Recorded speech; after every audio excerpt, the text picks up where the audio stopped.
Welcome to About Scripture, a podcast designed to take the listener deeper into Scripture and biblical thought. And now, welcome to the podcast. Joseph was sold to this fellow named Potiphar. He was now a slave in Egypt.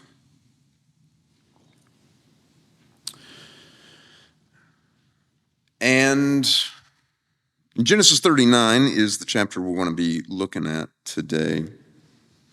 Genesis 39 is in some ways, obvious ways, a chapter about sex.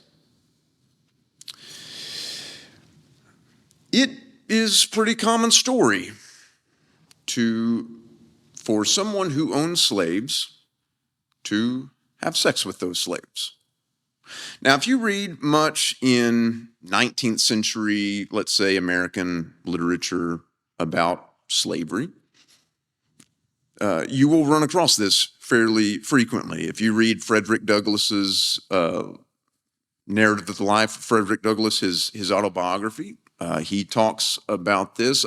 There's another slave narrative. This one is written by Harriet Jacobs. I think it was published in 1861. And this is like the story of her life. She was born in slavery. I forget exactly where she lived. She eventually escaped to the north. She says that when she was 15, her master, and she used pseudonyms for the names here, but her master tried to seduce her. Now, apparently, did not rape her. It seems to me, if I'm reading her autobiography correctly, Harriet Jacobs does not say, as far as I can tell, that her master raped her, but apparently wanted her to give in to him. All right, and so attempted to seduce her. From the time she was 15.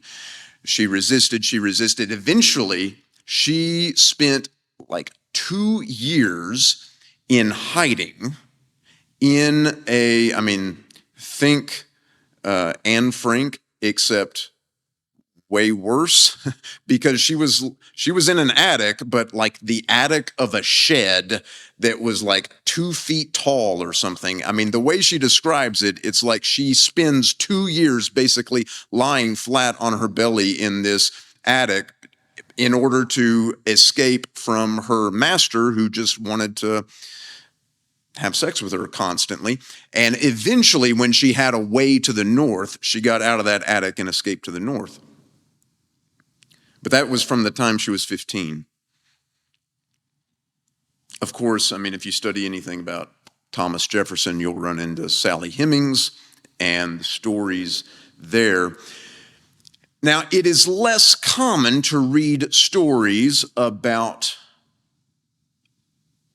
in the 19th century American South, about white women having sex with male slaves. It's less common because it's a little harder to deal with the consequences, if you know what I mean. But Harriet Jacobs does talk about that, about sometimes cases she has known about the daughters, let's say, of the master, seducing or requiring almost the male slave to perform for her. When we talk about that gets pretty close to what we're thinking about in Genesis 39. Now, Genesis 39 begins this way. It's similar to chapter 37, verse 36. Some of the information is repeated. Now, I'm going to read from the New Revised Standard Version here. Now, Joseph was taken down to Egypt, and Potiphar, an officer of Pharaoh, the captain of the guard, an Egyptian, bought him from the Ishmaelites who had brought him down there. Potiphar, captain of the guard and officer of Pharaoh. Captain of the guard. Now, if you read in the Septuagint, you will find that this captain of the guard is chief cook, captain of the cooks, or captain of the bakers, or something along these lines, that he was in the kitchen for Pharaoh. And if you look, I've got here this Concise Dictionary of Classical Hebrew. It is edited by David Kleins.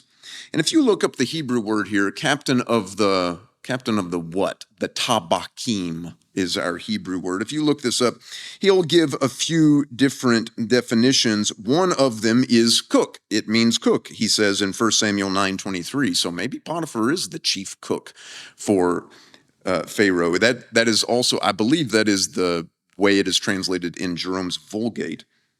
But Kleins also says it can mean domestic servant, and then it can mean bodyguard. So the ancient translations thought it meant cook, that Potiphar was like a chef for Pharaoh, but maybe not. Maybe he is some sort of a closer to a military kind of guy, or a captain of the bodyguard.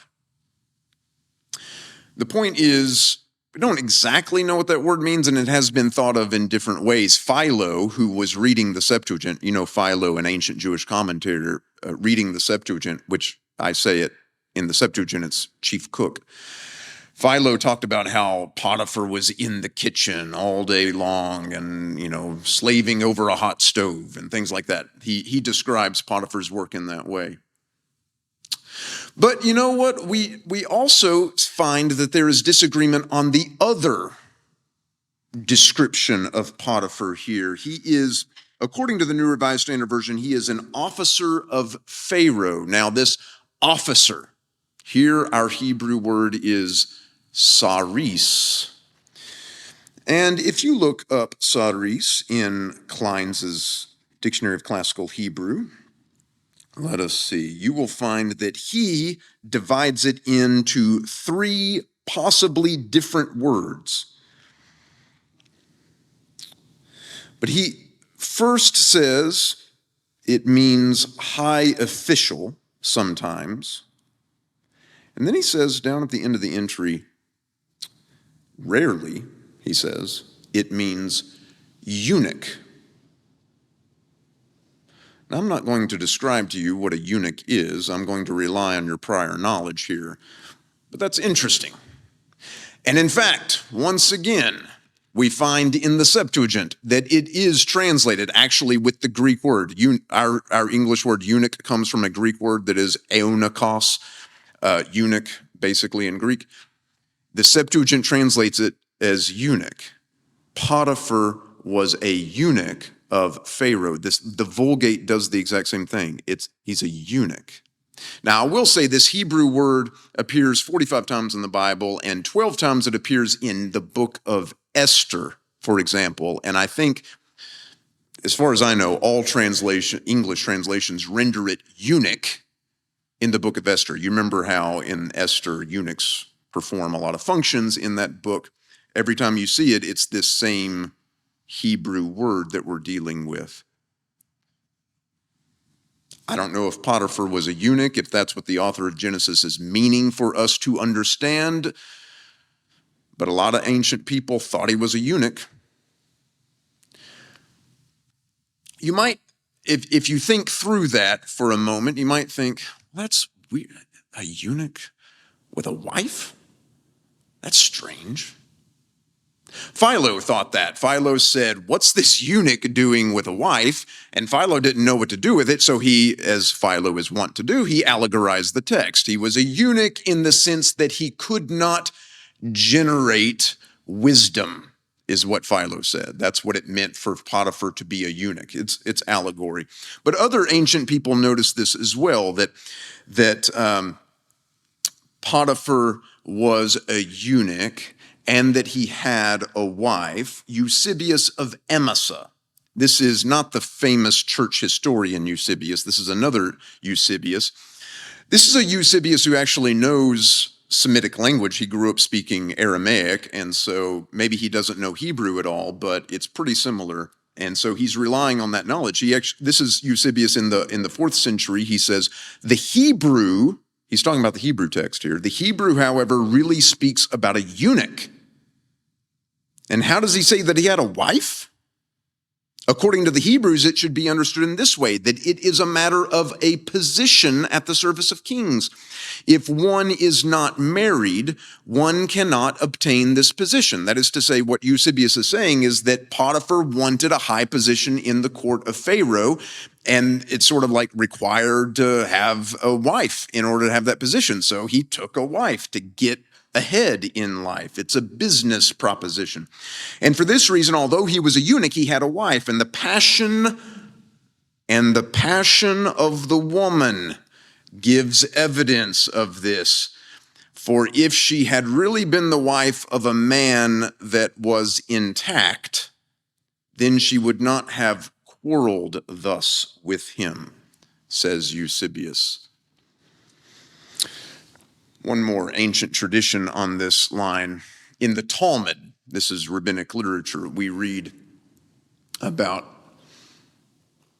how Potiphar bought Joseph.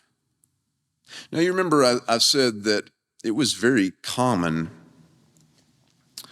in societies that were slave societies to have sex with those slaves. This is true in the ancient world as well, of course. We have evidence. Let me read you a little bit more evidence here. This is from the Roman poet Martial. So this would be like 1st century Latin writer. Men and women are free to indulge any appetites they have, and slaves are to submit and to accommodate them.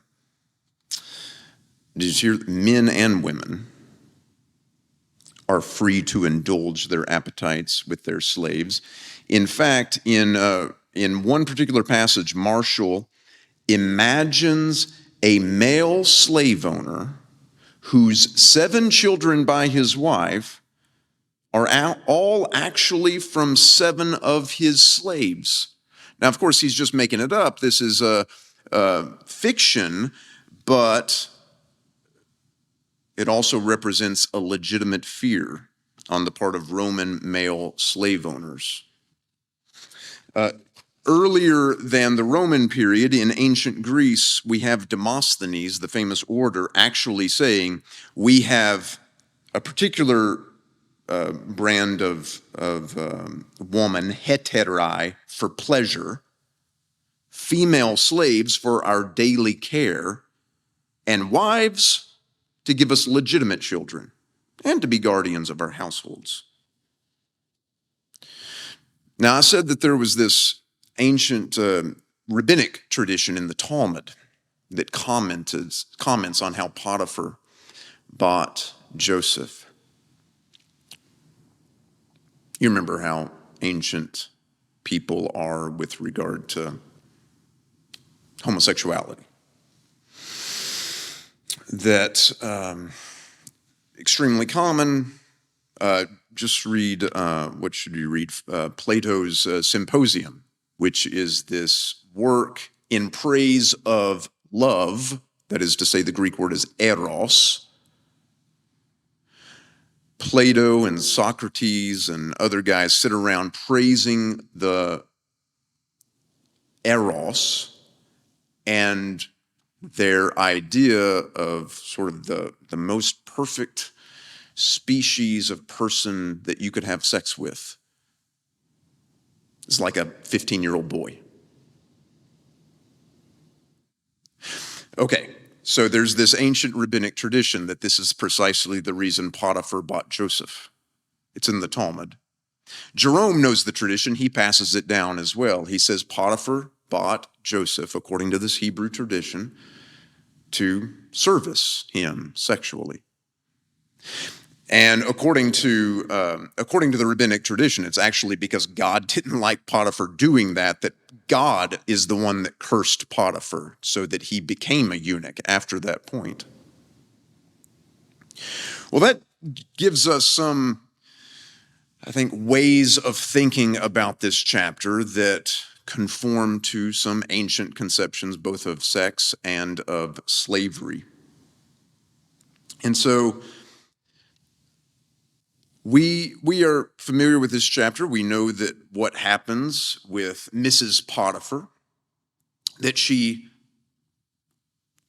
tries herself to seduce Joseph, just as Harriet Jacob's master had tried to seduce her much later. Harriet Jacobs says she was 15 years old at the time that her master tried to seduce her. Joseph is 17 at this time that Mrs. Potiphar goes after him. Of course, he resists. Now, often I think we think of this chapter as showing that Joseph reins in his lust. And I think that's a good way of looking at it. On the other hand, maybe it wasn't so much about lust or desire on the part of Joseph. Have you noticed as you read through Genesis 39, who is called beautiful in this chapter? As far as I can remember, there's only one character in this chapter that's called beautiful. That's Joseph. Joseph is beautiful. The text never says Mrs. Potiphar is beautiful. I had a friend one time who thought she must not be. I don't know. Maybe she is, maybe she's not. The text doesn't tell us that she is beautiful. I will say, I think this is the one example in the book of Genesis of sexual restraint that happens on the part of Joseph.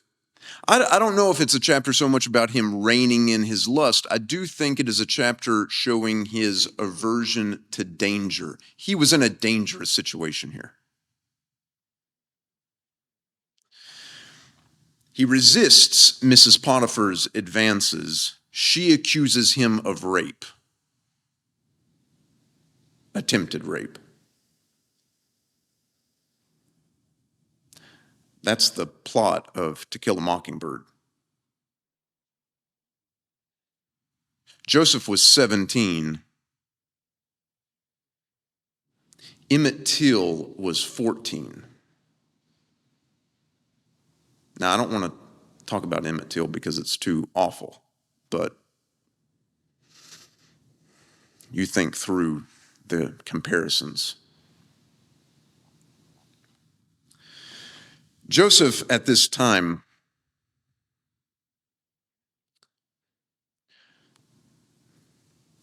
must have thought he'd done everything right. Last time I talked about Joseph, I talked about what a jerk he was. That was chapter 37. That's not chapter 39. Chapter 37, Joseph was a young punk who needed to grow up. And like I said last time, I don't mean to blame the victim here, but he could have done some things differently. His brothers hated him. They had reason. That's not the case in chapter 39. He had done everything right. He had worked hard. He had not, as Paul's advice to slaves, he had not been merely men pleasers, but he had tried to please the Lord in his service, and he had been rewarded for it. And the text says in chapter 39, verse 2, that the Lord was with Joseph. And then it continues on by saying that the Lord was with Joseph, and Joseph served God in chapter 39. And at the end of the chapter, he's thrown into prison. He must have thought that he had done everything right, and he had done everything right, and he had corrected those mistakes that he had made in chapter 37, and he had grown up, and he had done better now. And yet his life seems to still be on the downward trajectory. And yet, even in prison, the very last verse of this chapter says, again, the Lord was with Joseph. I think we can identify with that feeling that Joseph no doubt had that we're doing the best we can. We can't think of any obvious mistakes we make, and yet things continue to go poorly in a certain period of our life. And what we need to remember is what Joseph needed to remember in that moment, and he did, as we will see as the story continues. It's not over yet. And in that particular instance, God had plans for Joseph that involved him actually being in that particular prison for a particular length of time. God was with him even then. Thank you.